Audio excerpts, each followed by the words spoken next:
So Allu Arjun గారు అయితే live press meet పెట్టి సో అన్ని క్వశ్చన్స్కి ఆన్సర్స్ అయితే చెప్పేసినారు. సో నేను ఎలాంటి ఊరేగింపు అయితే చేయలేదు. అంతమంది ప్రేమ చూపిస్తున్నప్పుడు నేను కారులో కూర్చుంటుంటే గర్వంగా ఉంటుంది కదా. థియేటర్లో ఏ పోలీసు నన్ను కలవలేదు.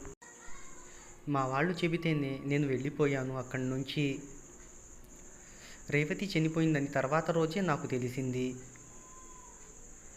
నా పిల్లలతో కలిసి సినిమా చూశాను. అలా జరిగిద్దని నాకు కూడా తెలియదు. తర్వాత రోజు హాస్పిటల్కు వెళ్దామనుకుంటే రావద్దని మా వాళ్ళు చెప్పారు. వాళ్ళను కలవాలని నాకు ఉండదా? న్యాయపరంగా ఇబ్బందులు వస్తాయనే వెళ్ళలేదు.